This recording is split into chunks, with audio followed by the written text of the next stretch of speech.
Are we live? We're live. Hello, everybody. Welcome to episode number 4 of Sequoia Radio. We're here today with Shomi Patwary and Punom Patwary. Thank you, Charlotte, for having us today. Yeah, I'm really happy to have you both here. As many of you may know, Shomi here is an award-winning music video director and the founder of the creative collective Elusive Media. Yes. There are many people you've worked with, so I'm just going to read from my little bio that I have of you here. Which needs to be updated, by the way. Yeah, please fill in the gaps. Okay.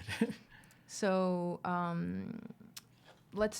read the full bio. So Shomi Patwary is an acclaimed music video director and the founder of the creative collective Elusive Media. His career began in his hometown of Virginia Beach, VA, by working with Pharrell Williams and Clips, as well as Lupe Fiasco and Kanye West. In 2012, Shomi was brought on as an in-house music video director and television producer for Karmaloop TV's TV division, which is where we met 4 or 5 years ago. And Shomi, you worked with Karmaloop TV to help build up the TV and music video brand and in turn shape the online retail giant's image. And then you went on to join the editorial team at The Fader as senior video producer, and you still continue to build your own brand as a director, and you directed music videos for some of the music industry's biggest names, such as, but not limited to, A$AP Rocky, AP FERG, Beyoncé, Diplo, Belly, The Weeknd, Major Lazer, Mark Ronson, Jaden Smith, Migos, Pusha T, and even did a documentary for the Wu-Tang Clan. Yes. Some projects I directed, some projects I was a cinematographer on. Oh, gotcha. But yeah, that's generally the portfolio. Yeah, those are, the artists you've been closely involved with. Yeah. And then we also have Punom, who is the executive producer on many, if not all, of your videos. Pretty much since, I would say, 2015, you started getting involved. My No, wife. we got married in 2010. Okay. No, but we're talking about the video. When did you get involved in the video? I'm She wants to give us the whole story. No. This is how my no, wife do it. is. She takes over. She's going to tell the story her way. Here, you know? Yeah. All right. I would love to. That's Yeah. why you're here. Yeah, go ahead. Then I believe I came in USA in 2011. Okay. Then we moved in New York in 2011. 12. Yeah. Okay. Then I started to go with Shomi in his video shoot, and I love to see how they make a music video, how they make a commercial or something like that. Then I like day by day I'm more involved with him with project. So now I became in here. Yeah. Yeah. That's amazing. Yeah. And just from my perspective, every time I've worked with you guys, you're kind of like the bookkeeper, and you make sure that everything goes like according to plan. And She's the numbers person. I don't want to see any numbers. Yeah. She cuts the checks. She negotiates the deals. Yeah. The boss man. Boss woman, I'd say. Yeah. The boss Yeah. I woman don't want to be the bad gender person. it. Yeah.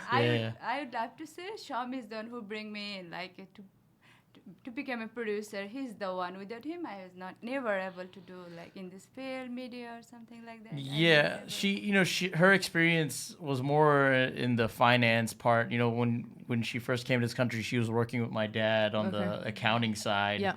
And then she was even maybe considering when we moved to New York, getting into nursing and things like that. Yeah. But she would always see me on set and was always supportive. Yeah. And then at a certain point in my life, she's like, hey, let's just, instead of working for somebody, let's build our own thing together. Because even when I was working for other people, my wife always gave me advice like, hey, I think, you're worth more than this. And was always, looking out for my best interest. And so, like, who better to have a business partner than your wife? Absolutely. It doesn't always work out for everybody, but I think in our situation... Yeah, for us, it's worse. It definitely worse. Yeah, for you us it guys works. definitely feel like a really strong team that's like your skills are balanced, Yeah. like you're super creative and you have these visions and ideas, and she can like make sure that Yeah. you don't, spend like $1 million doing the Exactly. Even I told him like, yo, your vision cost me money. Yeah. Well, yeah, it's funny because, like I said, she's ultimately gonna be the one. Like, I'm like saying, hey, I think for this video I need this sort of lens, and it's actually more than what we budgeted for. But honestly, like, she's the one that advocates for actually getting the best, quality out of the video, because my wife, she understands that, ultimately, more than the money, it comes down to the product and, what the end, result looks like. And she understands, like, that's what gets the clients to come back, because they leave happy. And we've had a very good streak, I would say. Hell yeah, for sure. Sometimes I believe it's more important to make client happy, like without making money or so to that's make them happy, so they can. Yeah, we've had to do pickup days and shoots just out of our own pocket, and she's like, "We'll make it work." Honestly, and I'm not bragging, I don't check my bank account. I don't wake up and check my bank account. Right. Before being married to her, like, I would make decisions based on, how much money do I have in my account? And sometimes you get into things in life that you regret by taking on something first. You think, I need this much money right now, so I'm going to take the job, even though you know that job's not right for you. Yeah. Since she's taken over on the finance side and the executive production side, I honestly don't even want to worry about how much money's in my account, whatever. I trust my wife. She deals with it. To a point where it's funny, we just came back from Virginia Beach, right? She decided to go out with my dad to, like, check out some houses, and she comes back hours later. By the way, we're buying 2 houses. I was like, all right, cool. I haven't even seen these houses, but I trust you. Yeah, that's amazing. So it's been a blessing, It's like, I think working with people you trust go a very, very long way. And when it's your wife, like, she's got your best interest more than anybody else. Absolutely. Even you guys are in it together 100%. Yeah. Did you say, by the way, I think I saw you tweeting this like maybe a few months ago, that Punom secretly paid off all your student loans? She did. Explain. That's amazing. Let her know what was going on. Every month he was paying his student loan. I was like, why can't we pay the whole things off at a time? And he was like, okay, we're gonna do it later. Then it's like, I just kept holding it off about paying it off. Yeah. She surprised me one day. She's like, your amazing. student loans are paid off. I'm like, cool. Hell yeah. He was like, what? When you did it? He was like, I was surprised.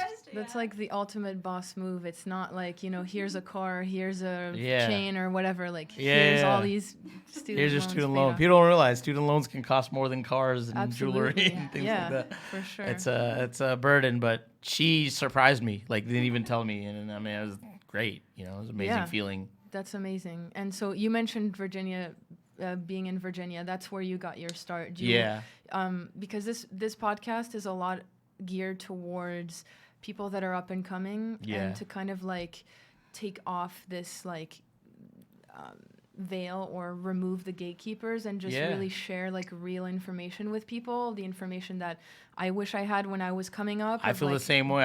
What I'll share will be just things I learned from making mistakes. Yeah. Both of us, we'll do a video shoot. We'll say, hey, we made this mistake in this video. Maybe we could do this differently next time. Yeah. Because neither of us have formal education in filmmaking. Yeah. Every shoot we're learning something. Every shoot there we did some mistake, and the next one we try to cover. And they're not big mistakes, but every little thing counts. Like, we're like, maybe, we ordered too much food this time. Like, it's so funny. I tell people I'm a producer's director. Like, I'm very in my head. As much as I let my wife take over the money side of things, You're aware I'm of how logistics. it gets done. I'm still very logistics because I'm like so picky about my vision that's why I'm logistical. It's not because of the money. That's her job. For me, I'm picky because I need to know that I have 2 hours to pull this one shot off, and then this cast is over there ready to go, and the art department's right here. But my wife is secretly just like overseeing all that behind the scenes stuff to make sure. I mean, she gets hands on even with the art direction. Like, we did a video with Ava Max for the song Sweet But Psycho that just hit like 300 million views. But like, we didn't think it was going to get that big. But my wife was all hands on deck with my art director.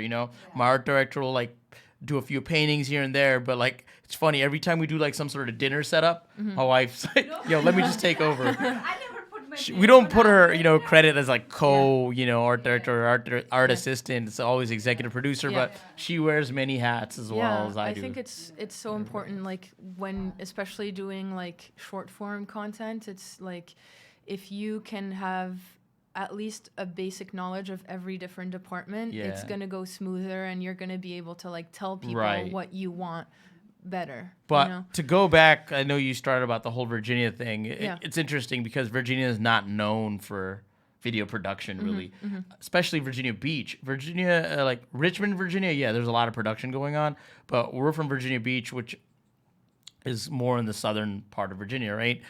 It's a military town. Most people, when they graduate, they either decide to join the military or they go Northern Virginia and get like a computer job, still working for a defense company or the government, So you either go Northern Virginia or you start working at the shipyard. Okay. But nobody says, oh, I'm going to go out and be a film director. Yeah. How did that happen changed. for you? Okay. I mean... Are you a part of that? I went to school for computer science. Okay. Thinking, I'll probably do the same thing, get a job in Northern Virginia somewhere where the pay is higher for, that sort of 9 to 5. So I went to school for computer science, but came out of it completely... with something else. Went to school for computer science, but it was in 2002 I discovered NERD and Pharrell, and on TV, not knowing their locals. So when I found out they were local hometown heroes, that's huge. I had to go chase that. I was like, yo, if I could get an internship with these guys, whatever it is. So one of my high school friends, Chris Mutak, he introduced me to another person that became a good friend, Kid Icarus, who was a DJ, and he was working with Pharrell's new artist at the time, Family. This is 2002. So he was working with Family. I met Jared at a house party, and I was like, yo, we should make music together, or if you need anything, like, let me know. And so then Jared said, yo, I'll introduce you to some of these other guys that are working at Star Trek, but you should also meet this other artist I'm working with closely, Nick Fury. He goes by Nicholas F. now. So with Nicholas F., we were able to try everything on our own. Like, I had a computer science background, so I said, Nick, you need a website? I got you. Oh, you need some Photoshop stuff done? I got you. Like, I was still learning, but I was trying it out on Nick. And locally, people weren't used to having that sort of marketing push behind them unless they were a major label. So Nick, somebody who was independent, I used my computer knowledge to get it on the internet. And in 2002, I mean, that's way back now, but not everybody knew how to just like have a video and have it uploaded. This is before YouTube. Yeah. So you had to host that somewhere. I was using my college account to host all the videos. So the college internet was fast. So it's funny. We were hosting like the Clips mixtape. Yeah. All this stuff was being hosted on my college account, which is, I didn't know I was violating any rules. Maybe I did. I don't know. But I mean, college is cool with it. That's like a major key, I think, for people to know. Use like what you have. Super resourced,ful and exactly. Like, reach out to an up and coming artist and be super humble and be like, whatever you need, I got you, and make yourself useful. That's exactly what I did. I did all this stuff for Nick, and the guys at Star Trek Pharrell's label saw that, and so they said, you should do everything for Family because, you know, he's in the process of releasing an album with Def Jam. Let's figure it out. So then Fam, who was also kind of, you know, newly signed artist, trusted me to do all these things, follow him everywhere, like go behind the scenes with him everywhere. Whether he's got a video shoot with Pharrell, I'd go film all that behind the scenes, you know, photo shoots, whatever. I was just kind of... So you had your foot in the door. Yeah, I had my foot in the door. I was lucky. It was luck, but it was also being able to say, yo, I'll do all this stuff for free, because that's what happened. My entrance is because I didn't care about the money. And not everybody has that privilege, but, you know, I was still at home. Yeah. And I tell people, dude, there's nothing wrong with staying at home after college or, you know, while you're at college. I had that advantage of being at home. My parents didn't know what the heck I was doing. They were confused by it, but they didn't stop me either. They said, hey, maybe it's a phase or whatever, as long as you're staying out of trouble, right? Yeah. So I took advantage of being at home. We had we basically had a studio/office set up in my bedroom. So imagine I'm in college. You've got this new artist that signed a Def Jam coming to your bedroom, but then that transitions to Pusha T now, who says, I love what you did for Family. That's huge. Let's work on the mixtape cover. And I remember my dad bought me some like camera for like just tourist camera, like some Fuji digital camera that just came out. And I did a mixtape cover for the clips using that camera, you know? So it's just like, you know, even though we were from Virginia Beach, I didn't let that limit me. I was like, I'm going to use whatever resources I have, whatever connections I have. I didn't care. It was like the next guy that was doing a talent show. If I believed in him, I was like, let me do your mixtape cover. So I was also not just limiting myself to just video at that time, because I was like, being Whatever that you you're could in do. Virginia, how many people are going to want a video? So it's like, but somebody's either going to want a mixtape, or they're going to want a video, or they're going to want a website. So Elusive Media became this thing with one of my best friends, Philip Lee. We co-founded it together in 2002 as this avenue for local artists.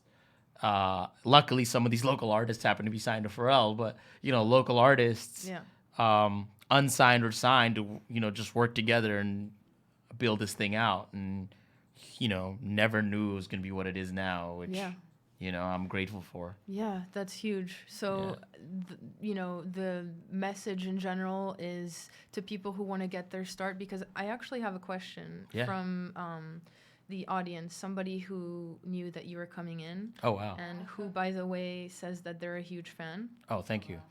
And they have a question that I think you answered pretty well, but so this is Castan Arias. Okay. And they ask, here's a question. So as a local photographer and designer, I currently feel stuck with getting to the next level. My work is good enough for the industry, but I have yet to meet anyone in the industry to get my foot in the door. Also, while juggling my family and full-time job, I find it difficult to make it to these social and networking events. Is it possible to get into the industry and make connections by sending emails and DMs, or do I need to find a way to make time for face-to-face network events? You got to do it all. You got to do everything. Like, I had to go to parties at night. I'm not a party at all. I hate nightclubs and all that shit. Like, I'm not like a party person at all. But when the clips would have a after party or something going on, I was there filming it. Yeah. But while I was filming it, I mean, that's how I met, like, one of the first rappers from Virginia to ever get a record deal was Skills. That's how I met him. Pharrell had a party. I was in the VIP, and I really stuck out. It's like, yo, who is this nerdy kid? This is 2004 at this point, I think. Oh, no. This was 2005 or 6. Pharrell had a party. I was chilling in the VIP because I had that access through, you know, working with those guys. And, you know, people were just wondering, what are you doing here? You know, like, but to be more clear, that's my story. But in his situation, yes, it's hard, man. Like, when I was doing computer science, that's not an easy major, no matter what school you go to. It's a lot of math. And it's funny, I hate math. Yeah. Like, I hate math. Why'd you put yourself through that? I don't, to make my parents happy, because they're like, hey, you should do computer science. You know, and I was like, you know what?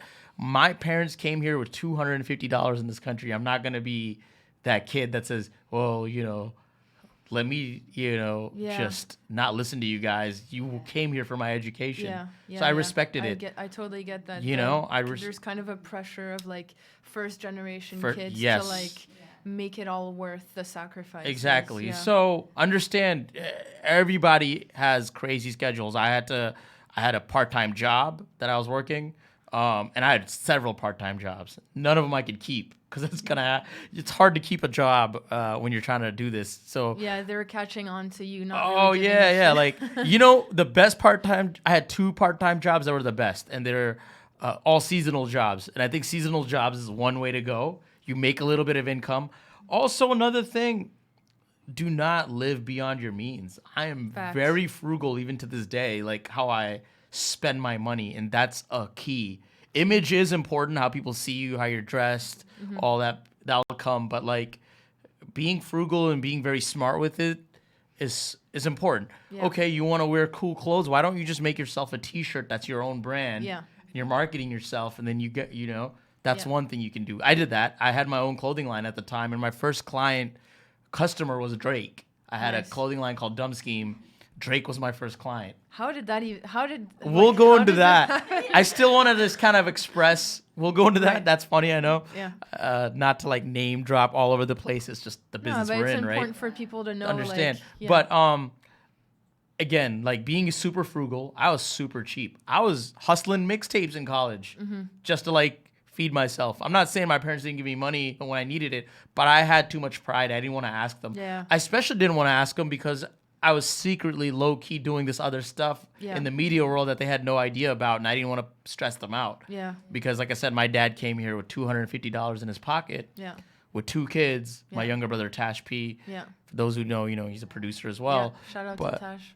So, like, we came here with nothing, and that hunger also stayed in me, seeing that, seeing that my dad was working 3 jobs to support the family and still get his CPA accounting certificate. Like, here he is juggling 3 jobs and he still got a CPA certificate with 2 kids and a wife, 1 bedroom. That's huge.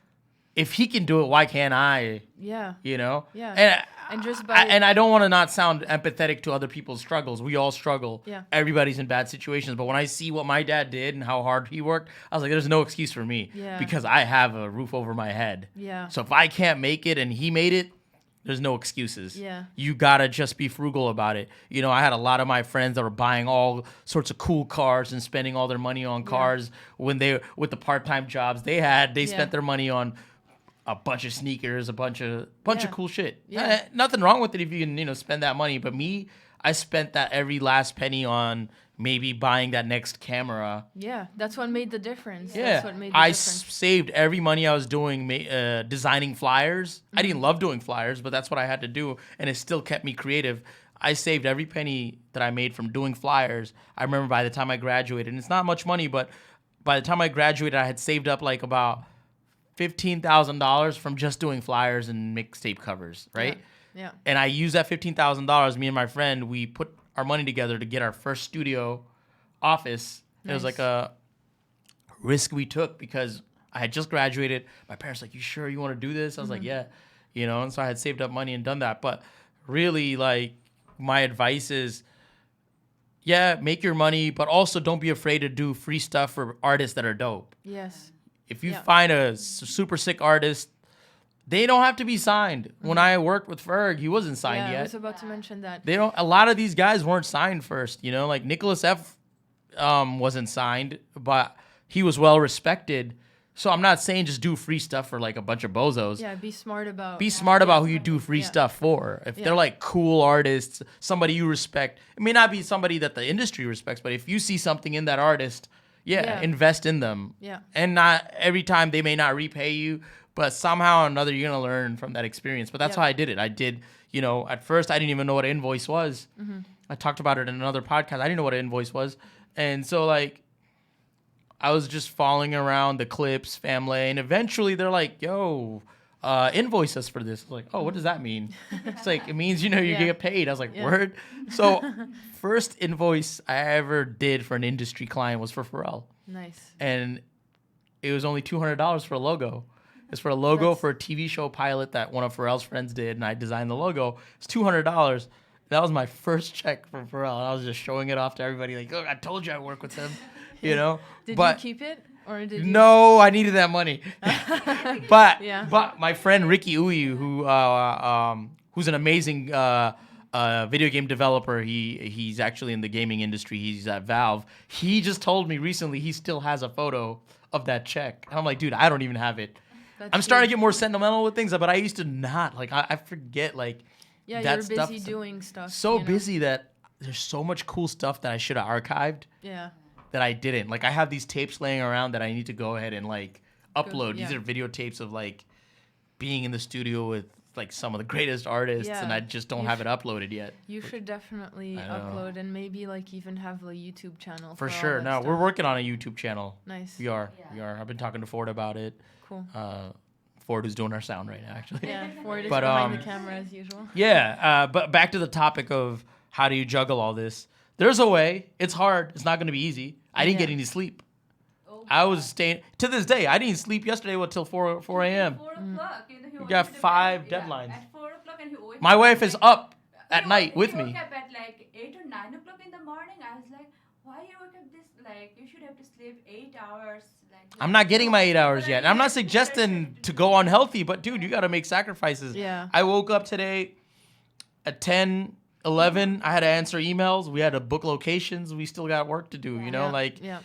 It's nonstop. It's but if it nonstop. was easy, I mean, this is, said and oversaid, but if it was easy, everybody would be doing it. It's not easy. It's not easy. not easy. But like you said, Talent is just part of it. talent is part of it, and then the hard work, the determination, the perseverance is really what creates your own luck. Exactly. You said you got lucky, but honestly, from what you're I telling say me, that. I you think created when I it. say luck, I think the stars aligned. Yeah. It's what you do with that opportunity. I'd say I had the opportunity. Yeah. There's a lot of people I've tried to help create opportunities for, and some people don't take advantage of it. Like, I've seen interns that have either taken advantage of it and soared, or they're interns that are just like, they have this ego and they're like, I should be on this level already. I'm like, bro, like I did this for 10 years before I got to that level. Yeah. Or I did this at this point, I've done this for about 17 years.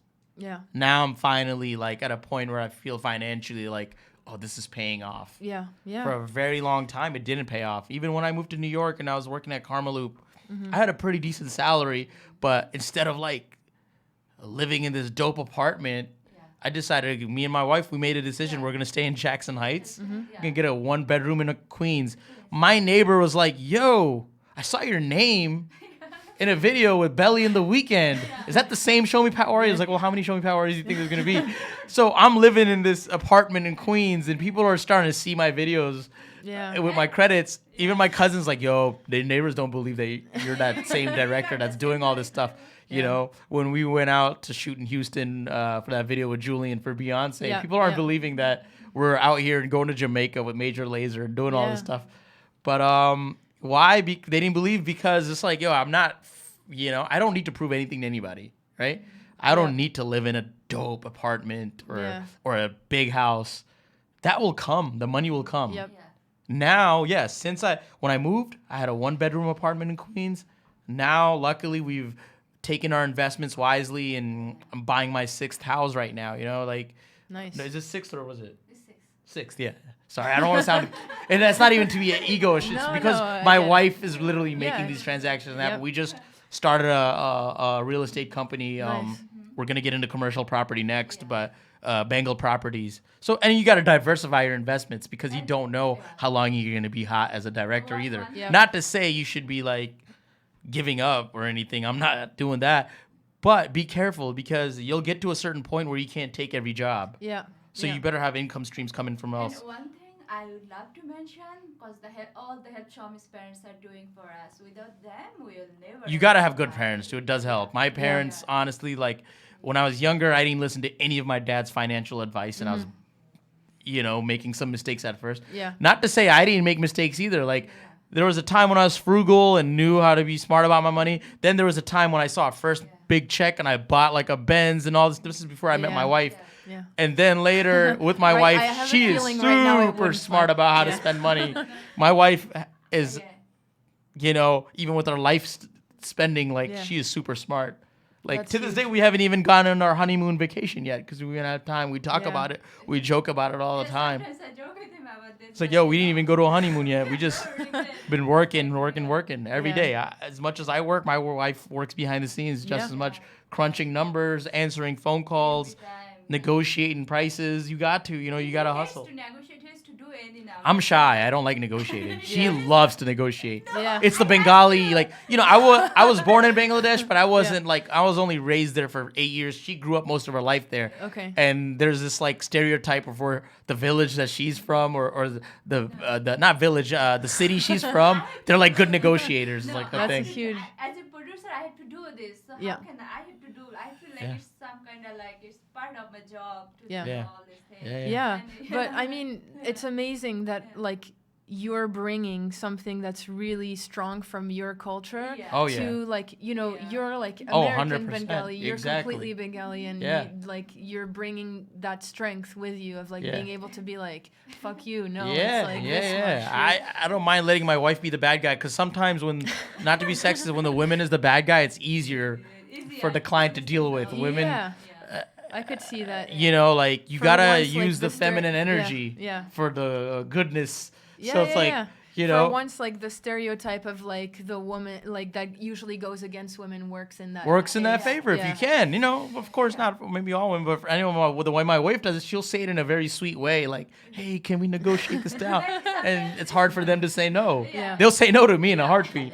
But if my wife is like talking to them, it's like, please, you know, like we're about to have an overage, she'll negotiate that overage down. She was like, you should have to come in front of me. I don't like to talk with you for now. They don't want to talk to her because they know what's happening at this point. They know, like, hey, you know, she'll negotiate. You gotta have, like they say, you know, the saying, it's very cliche, but behind every man there's a very, you know, strong woman or something like that. For something sure. like that, right? Like that quote. Absolutely. I think like the success of, it's so important what partner you choose. You know? My God. Because 100%. they're either going to support you and uplift you and like calm you down, or it's just gonna bring like stress to you. Because if you're doing a business, right, and your business partner can't be there for you emotionally, they're only gonna just think business. So my wife is there for me emotionally and rationally, like with the logic. Sometimes we can make lots of sacrifice because we own our own company, so we don't need to ask anybody for how much you need to sacrifice, what we can do. We can make sacrifices. We can do this. We need to make a decision. And by that, you know, she's just talking about like I said, going back to that idea, like, oh, you know, we've budgeted this much for a camera, but you know what? Let's just spend that extra money and get this other camera instead. Let's just do it, you know? Yeah. And we'll figure out another way. People don't realize, you know, there's, you know, sometimes, you know, these clients, you got to make them happy, and it pays off because FERG, for example, I've done 20 ASAP videos. There's a reason FERG feels comfortable with us. It's not just the vision that we have together, because he's a very creative dude. You know, when we're co-directing with Ferg or Rocky, they're both very creative guys. But they don't have the time to think about the logistical aspect of it. That's what I do, and I can think of a creative way to execute. Make it happen. You know, and so Ferg sees me and my wife as this like this couple that just gets it done. Yeah, that's huge.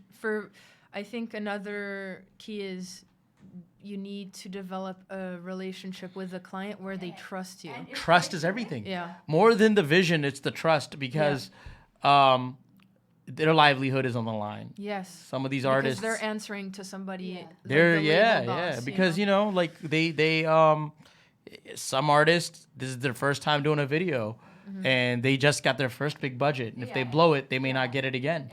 And for me especially, I believe it's the first thing to make the client happy. Yeah, it's super important. My wife emphasizes that big time, you know? But not to a point where we're like at the mercy of the artist or the client, but it's definitely important. We're not just in the creative business, we're in the hospitality business. There's a lot of things people don't realize. Everybody wants to talk creative. If you want to have longevity in this career, understand you're in the hospitality business.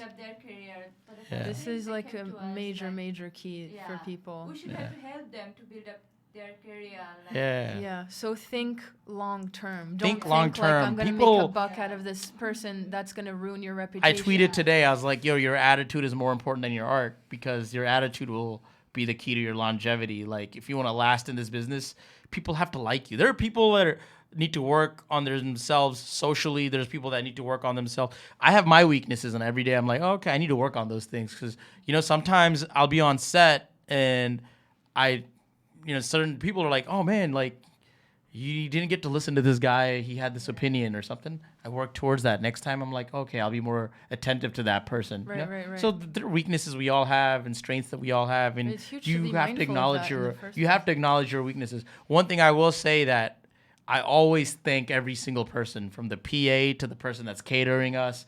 I see it as like a group thing. It's a communal project. Every little thing, the person that's catering is important. If that meal doesn't come on time and people are hungry, they've been on set for 6 hours, that makes a difference. Good food, all that like lifts up energy, you know, like Everything. people don't realize. They think it's just like, oh, how cool the video looks, and man, half that Everything crew that made behind it happen might not come back. Yeah. And then eventually you'll get blackballed by the whole industry because you don't know how to You're treat an people. asshole. Yeah. Yeah. No, it's true. It's so much more than the finished product. It's Oh, like yeah. so like your network and your relationship to people. I mean, that's huge. It's, you know, thinking about it in terms of relationship. Exactly. It's like it's all about building that relationship. Exactly. Knowing how to have a positive attitude. If something People can feel that attitude. People feel that energy. If you have bad vibes on set, Oh my God. people Yeah. it is nothing worse than bad vibes on set, Yeah, right? yeah. Because then everybody's energy is drained by Yeah, it. So especially- I try to avoid that so much. Yeah. I mean, I can attest to you guys being amazing to work with. We've worked several times, and Yeah, you know we're and gonna work actually, some more. I have to seriously like publicly thank you. No, I appreciate it. Because Thank I you. mean, when I first moved to New York, you are the one that gave me my first shot. Thank you. I appreciate was that. like a PA on, I think, like a Nick Caution video. Oh yeah. And yeah, like With Joey Badass. Exactly, yeah. Yep. And we were shooting in Brooklyn, and like I just did whatever I could to help. And And then you from did, one and video shoot, came out we dope. went to the next, and then I became creative producer on a bunch Yeah. of really cool And projects. it's the opportunity and how you take it. I don't expect somebody that's PAing for me to be a PA for life. Because if you are, then that means you're not doing something right. Yeah. You know Bobby Wiggins, who was our PA, like. Yeah, Bobby started out as a PA. Yeah, I remember. On that shoot, Now he's a on that- producer. yeah, on that same shoot, he was carrying like lighting equipment Oh, everywhere, yeah. and yeah. Yeah. And now, you know, he's produced these two Yeah. Adidas jobs, the Under Armour job we did. Like, Yeah. he's producing full time for us, and All we're the expanding the projects we are crew. doing, I'm bringing in some more yeah. people Yeah. to help us out. We're expanding the family, you know, like, but, That's you know, awesome. our jobs typically, one of the key to success is like this family, like, vibe environment. Yeah. I work, it's good to kind of change it up sometimes, but for the most part, my core team are like family, and I Yeah. work with them a lot. These Yeah. people stay over at my house, like, Yeah. Yeah. you know, Yeah. spend the night, and we work. You know, we get Yeah. up, we work. You have a whole like office studio Yeah. thing in Yeah. your at your place in Jersey. Yeah, and hospitality is important for me. Yeah, for sure. I mean, number one, it's because you're a decent person and you're a nice, kind couple that treats people with respect. So that's As you should. as you should. But you know, some people have things Oh, going yeah. on that they don't. You but know what that all- is? That's the ego insecurity. It's ego and Yeah. insecurity. When you're insecure, you want to be that person that says, "Oh, I'm a boss, respect me." Yeah. That vibe. Yeah, Nobody yeah, wants yeah. that. Yeah, but and also, so that's the number one, and then from a business perspective too, Mm-hmm. if you think about it with enough distance, if you're nice to people, they're Yeah. gonna actually give their best work. If you're stressing them out and, you know, like on their back and aggressive, they're not gonna do a good job. 100%. Yeah. That's the, all the time we are hiring the same people again, they love to work with us. Yes. Yeah. And you guys do something that's super rare in this industry, which is pay people on the same day. Hey. Yeah. That's our So- secret. Secret technique. Keep them happy. Yeah. They No. come to me and they're like, Punom, are you going to give We me do pay. We don't do. I hate net 30s. I'll do it if it's an extreme situation, Yeah. but I hate net 30, man. I know how it is. Like, yeah, we pay Yeah, it's people. rough. We came out. We will. The label will give us 50% sometimes. Mm-hmm. We will come out of pocket and front that money because we On appreciate set? everybody on set, and That's huge. you know. And sometimes to make this happen, we do get discounted rates. But hey, you're gonna get paid up front. Even Yeah. on set, I have to That's a spend like smart- 2 hours to write down everybody's check, you know? The shoot Yes. is done, everything packed up, but I am the only one who's sitting down to writing down Yeah, all the yeah, check for For sure. everybody You're the to one make with the sure they are checkbook to going get around paid. making sure. Yeah. Yeah. Yeah. And so you mentioned Drake being your first client for this The t-shirt thing. T-shirt thing. So it started out because Nicholas F. was working with Drake very closely. Drake wanted to get signed to Pharrell at first. Okay. And so we were connected with Star Trek. So we were trying to kind of push him to get signed. And so it started out, I didn't realize what I was doing was consulting, but that's what I was doing for him early on. So like I helped get him on a feature with Malice. You know, gave him some suggestions here and there, and then, you know, it was cool, and Yeah. that's why he you know, he was a fan of my clothing line, and As soon as I released it, he purchased it. That's dope. Yeah. That's dope. And then same thing with like Shay from NERD. He always showed love when he was on tour with NERD and Family too. All those guys that I've been with, these guys are family. Like that's what's so important. One thing you'll see, a lot of my clients that I started out with 2012 were still friends. Started out with Pusha T, still did a Pusha T video last year. Yep. Just saw him at the festivals, all hugs and love. You know, like Yeah. I'm very much about not burning bridges and keeping the relationships going. You know, known Ferg since 2012. It's been 7 years. We're still at it, still working. Speaking of Ferg, how did you, I mean, you touched on this a little bit and you mentioned, you know, you saw that he was good, you liked his music, and... I saw that he was unique. I was like, yo, this is refreshing. He's not afraid to be himself, right? Like, what Ferg does is he'll do something that's super left field his own way, but then he'll make it relatable or approachable. And so even though he's packaging things in a different way or his sound is different, he still makes it where it's consumable to the masses. But I saw that early, you know, like I met Ferg through my brother, who was at the time, he was a first-time producer. So my brother Tash, he's 7 years younger than me. He was in college when, you know, he just graduated, by the way. Congrats to him. But you know, he was in school. And, you know, he one day, actually, you know what happened? I'll tell you what happened. Yeah.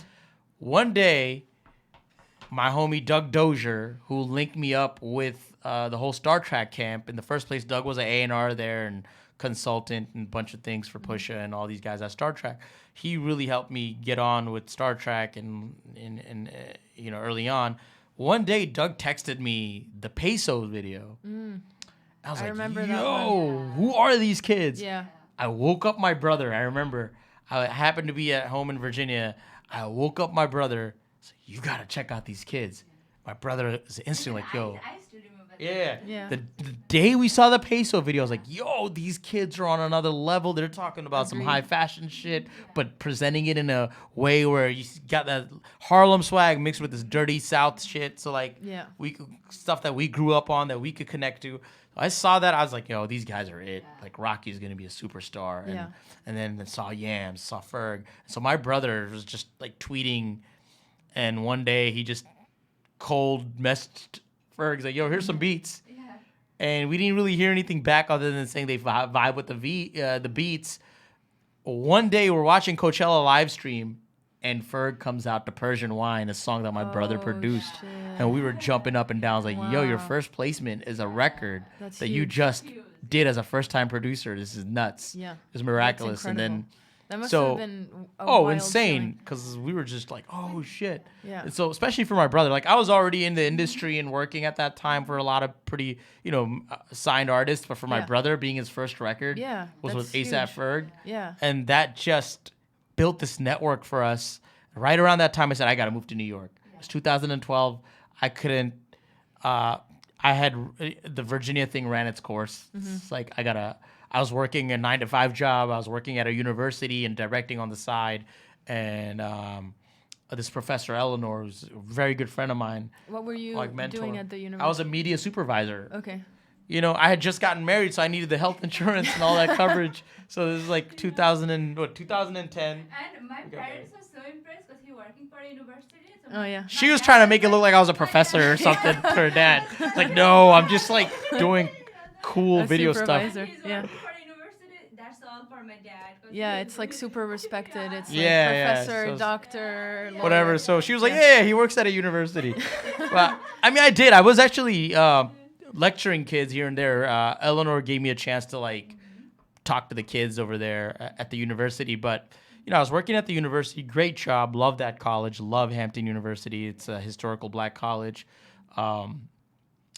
You know, it was awesome. You know, it gave me an opportunity to kind of chill out and like and kind of go a steady path for a little bit for 2 years, kind of seeing steady income, saving up again. But then, like I said, even the school, like everybody was like, yo, man, I'm starting to see your videos. All these kids that are students are like, yo, I'm seeing your this video you? on WorldStar or Yeah. YouTube. This is really weird, It's Yeah. like, and they're like, what are you doing working at this university Get still? outta here. So get out of here. And then shout out to Julian, Little Internet.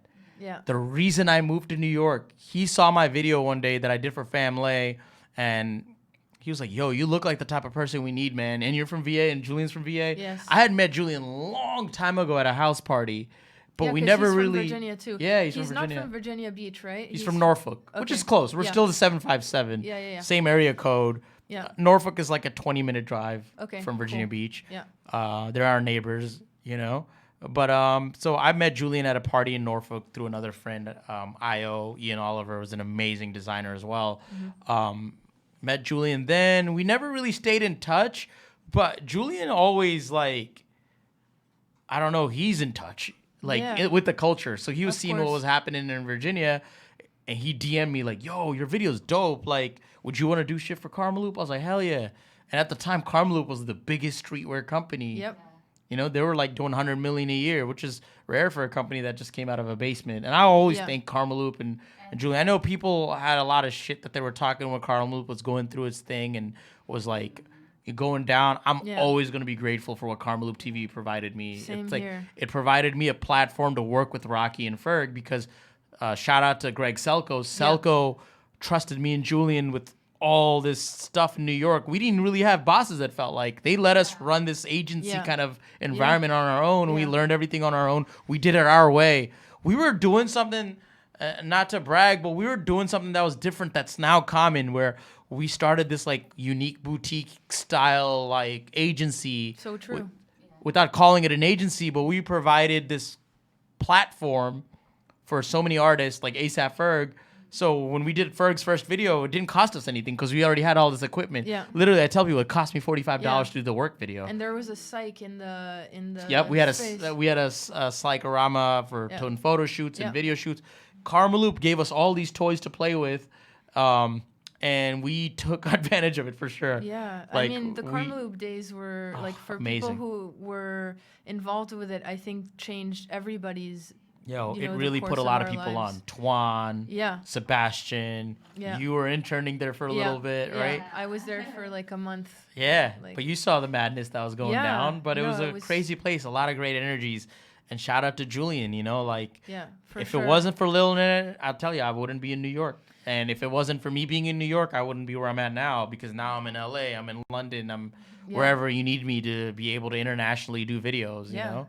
And- Yeah, I have to thank Julian. we met because of Yeah, Julian. we met because of Julian. Like Julian, Little Internet is like the major connector. Like he's like behind the scenes, really like on top of his game, like super creative, amazing, with music, amazing with video production. Multi-talented. So creative. And his family is so awesome. I don't know if you've ever Yeah. met Julian's mom. I didn't. I met Oh my his God. brother, but I didn't meet his parents. His family's the coolest. His dad's like been a photographer, freelance photographer since like late 70s. He's done photography for like these dope heavy metal covers, Nice. things like that. But he comes from a really awesome upbringing. Yeah. His mom is super nice, always supportive. Yeah. She used to be like a Ford model back in the days. Oh, cool. There's a very Still, she's so beautiful. How is she? yeah. No, they're a beautiful family in general. I love those guys, and I'll Yeah. be always thankful. Yeah, for sure. I mean, yeah, if it wasn't for Julian, then we would not be here. Yeah. So, yeah, amazing. And so we talked about how you started out. We talked about how you take advantage of situations to, there's a negative connotation to taking advantage, but really use what resources you have. 100%. It's a different kind of taking advantage. I tell people, like, if you're working for me for this many years and you're not taking advantage of the situation, then you don't know what you're doing because Yeah. you should be able to just upgrade your life at that point, right? Like, you can't be, if you're, like I said, I've had PAs and interns that now are creative directors and, running major companies. And it comes back. It comes back. I remember course. when I first worked with even Chad from Karmaloop. Chad was just, I think, freelancer at Karmaloop, just starting out. At first, he was just volunteering to help. And then I just put him straight through the ringer and said, yo, go produce this for me instead. And then he went from producing my AP FERG Hood Pope video, and he did such a great job. I took him to Jamaica to do Major Lazer with us. And then after Major Lazer, it was up and up. He did ASAP Rocky, and then he said, yo, man, I'm going to go work for this production company and learn. And yeah, that's the thing. You have to be able to like. You have to seize the moment. Yes, seize the moment. Take the opportunities. Keep the ball rolling. Chad never said, "Yo, how much was the budget? Can I get paid for this?" No. It's funny. When we worked with Chad, I didn't pay him a penny. Even his. And it's not because you should take advantage. We didn't have the resources. We didn't have money for that. You were all growing. We were all growing together. Yeah. And now look at Chad. He's paying me. You know, he just brought me an Adidas job. Yeah. We did these 2 awesome videos with these 2 new artists, Kemba and Radiant Children, which is amazing. We did this Night Jogger, Adidas Night Jogger campaign, and that was because of Chad at High Snobiety. Yep. He's the head producer there.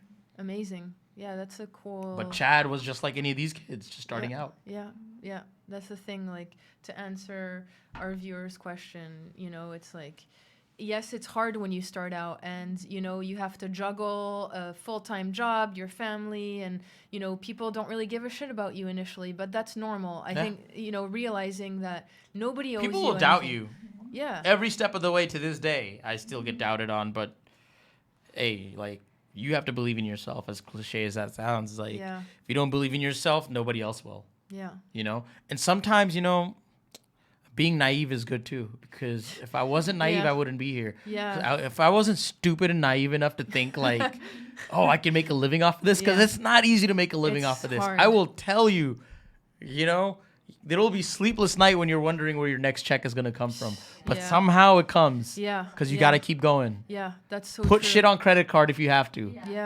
Yeah. But be smart. That was definitely me until like recently. Yeah. The first 2 years that I started my production Growing company, pains. like Growing pains. it was pure investment. Like, you're putting money into something and you're not seeing anything back. And you're like, how the fuck? Like, yeah. And then, you're right. You just have to be naive enough to just keep doing what you're doing, keep pushing, and then things somehow work out. Being naive can work for you or work against you.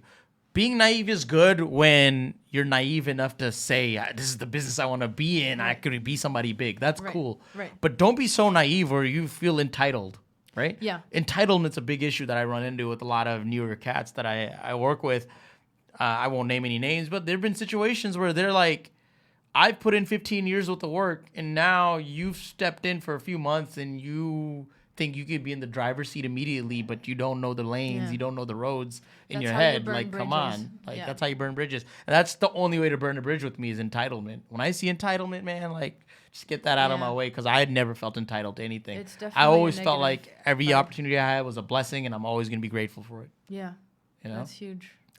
Like I said, I didn't know what an invoice was. I didn't even want to ask for, where to send the invoice. That was them coming to me and saying, you need to get paid. I remember when I did a website, and I talk about this in many podcasts, but when I did a website for Pharrell, he had a website for BBC Ice Cream and Pepsi. They had put these website addresses on a Pepsi can. Shay came to us. Shay was kind of like our low-key business partner at the time. Shay came to us and said, yo, P needs this website in like 5 days. Can you do it? We were naive enough to take it and did it. But when it got done, I didn't even ask, like, where's the check? Other people started asking, and I was like, oh, maybe we should ask. And then pleasantly surprised, for 5 days worth of work, they sent us $30,000. That's a lot of money back in the days when you're starting out your company. For sure. Yeah.